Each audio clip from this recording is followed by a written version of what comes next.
អ្នកក្រលក់ដូរក្នុងផ្សាររងគ្រោះដោយសារតែកែថ្មីមានលុយមានអំណាច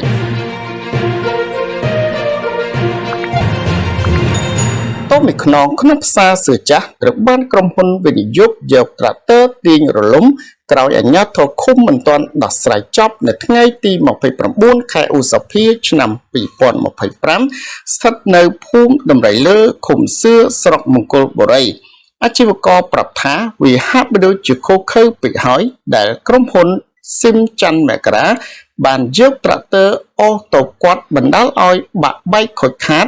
នៅពេលដែលអាជ្ញាធរឃុំសឿនិងក្រុមហ៊ុនវិនិយោគបានសន្យាគ្នាថា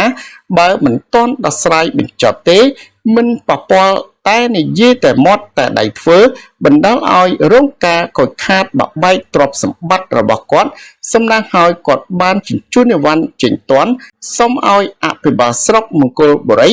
និងអភិបាលខេត្តបន្ទាយមានជ័យរកយុត្តិធម៌ផងអាជីវករបញ្ជាក់ថាផ្សារសឿចាស់នេះអាជីវករលក់ដូររយៈពេលជាង10ឆ្នាំមកហើយ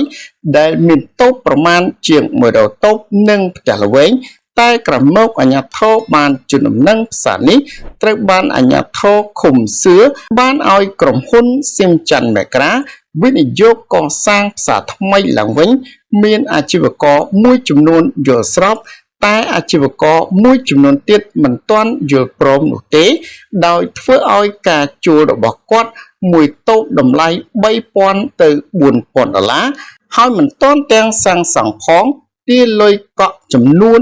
$1000មុនរបៀបធ្វើនំអត់ម្សៅធ្វើបាបអ្នកក្រណាស់ធម្មតាអ្នកមានអាងលុយអាងអំណាចអាងបពួកចែកគ្នារស់មើលអ្នកក្រអត់ឃើញទេលោកជាទីមេឃុំសឿធ្លាប់បានប្រាប់ថាផ្សារសឿចាស់នេះមានសភាពទ្រុឌទ្រោមហើយមានអាជីវករខ្លះឈប់លក់ដូរចេញទៅលក់ដូរនៅផ្សារថ្មីខ្លះទៀតនៅបន្តលក់ដូរភាគច្រើនតាមផ្ទះល្វែងតាមផ្លូវដែលធ្វើឲ្យប៉ះពាល់ដល់សណ្ដាប់ធ្នាប់បរិស្ថានទើបអាជ្ញាធរសម្រេចឲ្យក្រុមហ៊ុនស៊ីមច័ន្ទមករា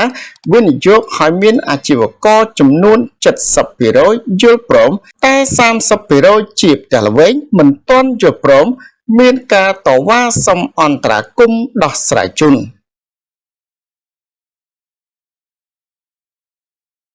សូមអរគុណសម្រាប់ការទស្សនាចំពោះបងប្អូនដែលថ្មីសូមចុច Subscribe ដើម្បីទទួលបាននូវវីដេអូព័ត៌មានប្រចាំថ្ងៃសូមអរគុណ